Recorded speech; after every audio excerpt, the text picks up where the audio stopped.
આકાશવાણી અમદાવાદ વડોદરા.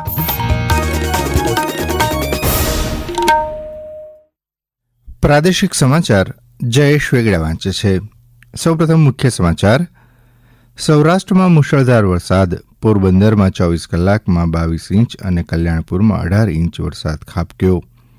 રાજ્યમાં ચાંદીપુરાના વાયરસના વધુ 28 કેસ નોંધાયા. સુરતની સિવિલ હોસ્પિટલમાં આઈસીયુ ઊભું કરાયું. રાજ્ય સરકારે બાગાયતી પાકોના ખેડૂતો માટે 50 કરોડ રૂપિયાની જોગવાઈ સાથે વધુ એક નવી યોજના અમલમાં મૂકી. માઇક્રોસોફ્ટમાં ટેકનિકલ ખામીને કારણે અમદાવાદ એરપોર્ટ પર 24 ફ્લાઇટ રદ કરાઈ.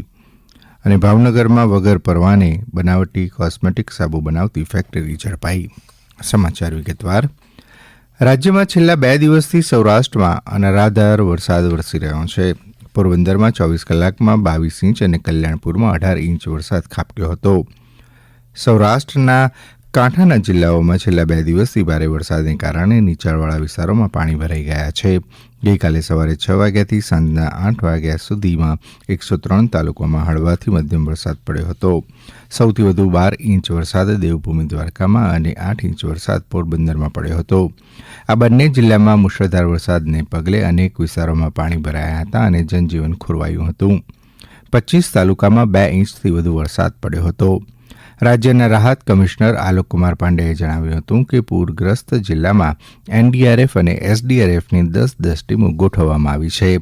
તેમણે જણાવ્યું કે પૂરમાં ફસાયેલા 45 લોકોને બચાવી લેવામાં આવ્યા હતા, જ્યારે નીચાણવાળા વિસ્તારોમાંથી 400 લોકોને સલામત સ્થળે ખસેડવામાં આવ્યા હતા. વરસાદને કારણે નવરાજ્ય ધોરીમાર્ગ સહિત 200થી વધુ રસ્તાઓનું ધોવાણ થયું છે.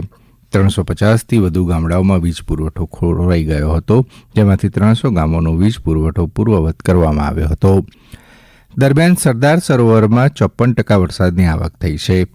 રાજ્યમાં 13 ડેમ હાઈ એલર્ટ પર મૂકવામાં આવ્યા છે. ચોમાસાની મોસમમાં અત્યાર સુધીમાં 42 વ્યક્તિના મૃત્યુ નોંધાયા છે. દરમિયાન હવામાન વિભાગે સૌરાષ્ટ્ર અને દક્ષિણ ગુજરાતના 9 જિલ્લામાં ભારેથી અતિભારે વરસાદની આગાહી કરી છે. અમારા ભાવનગર જિલ્લાના પ્રતિનિધિ જણાવે છે કે શિહોર, પાલીતાણા, તળાજા અને મહુવામાં છૂટાછવાયા વરસાદના ઝાપટા પડ્યા હતા. રાજ્યમાં ચાંદીપુરા વાયરસના કેસોમાં વધારો નોંધાઈ રહ્યો છે. શુક્રવારે રાજ્યમાં વધુ 28 કેસો નોંધાયા હતા. આ સાથે કુલ કેસોની સંખ્યા વધીને 58 થઈ છે. 2 દિવસમાં કેસો વધીને બમણા થયા છે. સૌથી વધુ 8 કેસો સાબરકાંઠામાં નોંધાયા છે. પંચમહાલમાં 7, જામનગરમાં 5, અરવલ્લીમાં 4, મહીસાગર, ખેડા, રાજકોટ, સુરેન્દ્રનગરમાં 2 કેસ નોંધાયા છે. દરમિયાન રાજ્યના આરોગ્યમંત્રી ઋષિકેશ પટેલે ગઈકાલે સાબરકાંઠા જિલ્લાના હિંમતનગર ખાતે આવેલી GMERS મેડિકલ કોલેજમાં વાયરલ એન્કેફેલાઇટિસના શંકાસ્પદ કેસોની સમીક્ષા કરી હતી. આ પ્રસંગે શ્રી પટેલે બાળ દર્દીઓની મુલાકાત લઈ તેમના ખબર અંતર પૂછ્યા હતા, તેમજ જરૂરી ઇલાજ માટે ડોક્ટરો સાથે ચર્ચા વિચારણા કરી હતી. બાળકોને હોસ્પિટલમાં ક્યારે દાખલ, ક્યાંથી લઈ કયા પ્રકારની સારવાર અપાઈ રહી છે તે તમામ બાબતોની ઝીણવટપૂર્વકની માહિતી મેળવી હતી. શ્રી પટેલે પત્રકારો સાથેની વાતચીતમાં જણાવ્યું હતું કે રાજ્ય સરકાર આ બાબતે દૈનિક મોનિટરિંગ તેમજ સુપરવિઝન કરી રહી છે અને જરૂરી પગલાં પણ ઉઠાવી રહી છે. તેમણે કોઈએ ગભરાવાની જરૂર નથી તેમ પણ વધુમાં જણાવ્યું હતું. રાજ્યના કેટલાક જિલ્લાઓમાં ચાંદીપુરા વાયરસના કેસો નોંધાતા સુરતની નવી સિવિલ હોસ્પિટલ ખાતે 30 બેડનું ત્યાં પીડિયાટ્રિક ઇન્ટેન્સિવ કેર યુનિટ ઊભું કરાયું છે, જેમાં વેન્ટિલેટર, ઓક્સિજન અને દવાઓની પૂરતી વ્યવસ્થા સાથે ડોક્ટરોની ટીમને સંભવિત બાળ દર્દીની સારવાર માટે સજ્જ કરવામાં આવી છે. સિવિલ તંત્રની તૈયારીઓ વિશે ડોક્ટર જિગીશા પાટડિયાએ જણાવ્યું હતું કે સિવિલની કિડની બિલ્ડિંગના પ્રથમ માળે શરૂ કરાયેલી 30 બેડના પીડિયાટ્રિક ઇન્ટેન્સિવ કેર યુનિટમાં ચાંદીપુરા વાયરસના કોઈપણ શંકાસ્પદ કેસની સારવાર કરવામાં આવશે. અહીં વેન્ટિલેટર્સ, ઓક્સિજન અને દવાઓની પૂરતી વ્યવસ્થા સાથે ડોક્ટરની ટીમ, નર્સિંગ અને સપોર્ટ સ્ટાફ 24 કલાક માટે ઉપલબ્ધ રાખવામાં આવશે. આ ઉપરાંત ત્વરિત સારવારની સ્થિતિમાં બાળકોના તબીબોની એક ખાસ ટીમ તૈનાત પણ કરવામાં આવી છે. રાજ્ય સરકારે બાગાયતી ઉપજોનું બગાડ અટકાવવા તેમજ ખેડૂતોને સારો બજાર ભાવ મળી રહે તે માટે 50 કરોડ રૂપિયાની જોગવાઈ સાથે વધુ એક નવી યોજના અમલમાં મૂકી છે. જે અંતર્ગત બાગાયતી ખેતી કરતા ખેડૂતો પોતાના ઉત્પાદનો સારી રીતે સંગ્રહ કરી શકે તે માટે 10,000 મેટ્રિક ટન ક્ષમતા સુધીના કોલ્ડ સ્ટોરેજ ઊભા કરવા અંગેની નવી યોજના શરૂ કરવામાં આવી છે. કૃષિમંત્રી રાઘવજી પટેલે યોજના અંગે વિગતવાર માહિતી આપતા જણાવ્યું કે આ યોજના હેઠળ 5,000 મેટ્રિક ટનથી મોટા અને 10,000 મેટ્રિક ટન ક્ષમતા સુધીના કોલ્ડ સ્ટોરેજ ઊભા કરવા માટે એકમ દીઠ ખર્ચના મહત્તમ 50% સુધીની સહાય આપવામાં આવશે. વધુમાં તેમણે ઉમેર્યું કે કોલ્ડ સ્ટોરેજમાં બાગાયતી પાકોની ગુણવત્તા લાંબા સમય સુધી જળવાઈ રહેતી હોવાથી ખેડૂતો તેમની ઉપજના સારા બજાર ભાવ મેળવીને આર્થિક નુકસાનથી બચી શકે છે. અમદાવાદ મ્યુનિસિપલ કોર્પોરેશને અકસ્માતની ઘટનામાં આરોપીઓને ઝડપવા શહેરના તમામ બ્રિજ પર સીસીટીવી કેમેરા લગાવવાનો નિર્ણય લીધો છે. આ કામગીરી હાલ ચાલી રહી છે. તેમજ શહેરમાં 112 ટ્રાફિક જંકશન પર સીસીટીવી કેમેરા લગાવવામાં આવેલા છે, જેમાં 96 જેટલા કેમેરા કાર્યરત છે. બાકીના કેમેરા મેન્ટેનન્સને કારણે બંધ છે, જેને ચાલુ કરવાની પ્રક્રિયા ચાલી રહી છે. સ્થાયી સમિતિના અધ્યક્ષ દેવાંગ દાણીએ વધુ માહિતી આપતા જણાવ્યું હતું કે આ ઉપરાંત વધુ 100 જેટલા જંકશનો પર સીસીટીવી કેમેરા લગાવવાની કામગીરી તબક્કાવાર કરવામાં આવશે.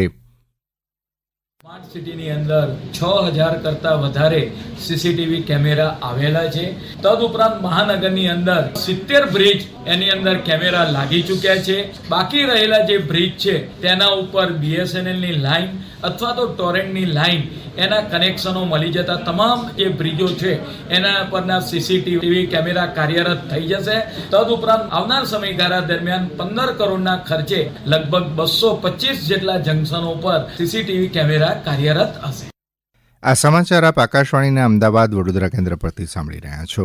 આ સમાચાર આપ અમારી YouTube channel AIR news Gujarat પર પણ સાંભળી શકશો. વધુ સમાચાર માટે આપ અમારા ટ્વિટર હેન્ડલ AIR_news_ABAD ને ફોલો કરી શકો છો. માઇક્રોસોફ્ટમાં ટેકનિકલ ખામીને કારણે અમદાવાદ એરપોર્ટ પર ઓનલાઈન બોર્ડિંગ અને ચેકિંગની કામગીરી ખોરવાઈ જતા મુસાફરોને સમસ્યાનો સામનો કરવો પડ્યો હતો. એક અહેવાલ પ્રમાણે અમદાવાદ, સુરત અને રાજકોટ એરપોર્ટ પર કુલ 24 જેટલી ફ્લાઇટ રદ કરવામાં આવી હતી. એરપોર્ટની તમામ કામગીરી કમ્પ્યુટરાઇઝ થઈ હોવાથી ગઈકાલે બપોરે માઇક્રોસોફ્ટના સોફ્ટવેરમાં ટેકનિકલ ખામી સર્જાતા સિસ્ટમ ખોરવાઈ ગઈ હતી. અમદાવાદની સિવિલ હોસ્પિટલને 159મું અંગદાન મળ્યું. 3 દિવસ અગાઉ બનાસકાંઠાના કાંતિભાઈ પરમારને રોડ એક્સિડન્ટ દરમિયાન માથાના ભાગે ગંભીર ઇજા થતાં ડોક્ટરે બ્રેઇન ડેડ જાહેર કર્યા હતા. સિવિલ હોસ્પિટલના ડોક્ટરોની ટીમે કાંતિભાઈ પરમારના પરિવારજનોને અંગદાન વિશે સમજાવતા તેમણે અંગદાન કરવાનો નિર્ણય લીધો હતો. અત્યાર સુધીમાં સિવિલ હોસ્પિટલને 159 અંગદાતાઓ થકી 514 અંગોનું દાન મળ્યું છે અને 498 વ્યક્તિઓને નવજીવન મળ્યું છે. Ahmedabad civil hospital superintendent doctor Rakesh જોશીએ વધુમાં જણાવ્યું હતું. 35 વર્ષીય પુરુષ કાંતિભાઈ પરમાર પોતાનું એક્ટિવા લઈને નીકળેલા અને રોડ ટ્રાફિક એક્સિડન્ટ થતાં સઘન સારવાર બાદ એમને બ્રેઇન ડેડ ડિક્લેર કરાયા અને અપરિણિત હોવાથી માતા પિતા પણ હાજર ન હોવાથી એમની મોટી બહેન અને જીજાઈજીએ ખૂબ જ પોઝિટિવ ડિસિઝન લઈ અને એમના અંગોનું દાન કરવાનો નિર્ણય લીધો, જેમના તરફથી સિવિલ હોસ્પિટલને 1 લીવર અને 2 કિડની દાનમાં મળ્યા, જે 3 અંગો મેડિસિટીની IKDRCમાં પ્રત્યારોપણ કરવામાં આવ્યા. ખોરાક અને ઔષધ નિયમન તંત્ર દ્વારા ભાવનગર ખાતે વગર પરવાને વિવિધ કોસ્મેટિક સાબુ બનાવતી ફેક્ટરી પકડી પાડવામાં આવી છે અને શંકાસ્પદ કોસ્મેટિકના 4 નમૂના લઈ ચકાસણી માટે મોકલી આપવા આશરે 60,000 રૂપિયાની કિંમતનો કોસ્મેટિકનો મુદ્દામાલ જપ્ત કરાયો છે. ખોરાક અને ઔષધ નિયમન તંત્રના કમિશનર ડોક્ટર HG કોશિયાએ જણાવ્યું હતું કે કોસ્મેટિકના લાયસન્સ વગર લોકોને ગેરમાર્ગે દોરતી જાહેરાત અને અંધશ્રદ્ધા ફેલાવવાનું કૃત્ય કરતા લોકો દ્વારા કોઈપણ પ્રકારની જ્યોતિષી કરવા માટેની ડિગ્રી વગર લોકોને જ્યોતિષ માર્ગદર્શન પૂરું પાડીને લોકોને છેતરવામાં આવે છે. આ ઉપરાંત ઓનલાઈન માધ્યમમાં ખોટો પ્રચાર કરી ઉત્પાદન અને વેચાણનું કૃત્ય થાય છે. પોરબંદર જિલ્લામાં વરસી રહેલા અનરાધાર વરસાદને પગલે રેલવે ટ્રેક પર પાણી ભરાઈ જતાં આજે 20 જુલાઈના પોરબંદર કાનાલુસ સેક્શનની 6 ટ્રેનો રદ કરવાનો પશ્ચિમ રેલવે વિભાગે નિર્ણય લીધો છે. અંતમાં મુખ્ય સમાચાર ફરી એકવાર. સૌરાષ્ટ્રમાં મુશળધાર વરસાદ, પોરબંદરમાં 24 કલાકમાં 22 ઇંચ અને કલ્યાણપુરમાં 18 ઇંચ વરસાદ ખાબક્યો. રાજ્યમાં ચાંદીપુરાના વાયરસના વધુ 28 કેસ નોંધાયા. સુરતની સિવિલ હોસ્પિટલમાં આઈસીયુ ઊભું કરાયું. રાજ્ય સરકારે બાગાયતી પાકોના ખેડૂતો માટે 50 કરોડ રૂપિયાની જોગવાઈ સાથે વધુ એક નવી યોજના અમલમાં મૂકી. અને માઇક્રોસોફ્ટમાં ટેકનિકલ ખામીને કારણે અમદાવાદ એરપોર્ટ પર 24 ફ્લાઇટ રદ કરાઈ. આકાશવાણી અમદાવાદ વડોદરા કેન્દ્ર પરથી પ્રાદેશિક સમાચાર પૂરા થયા.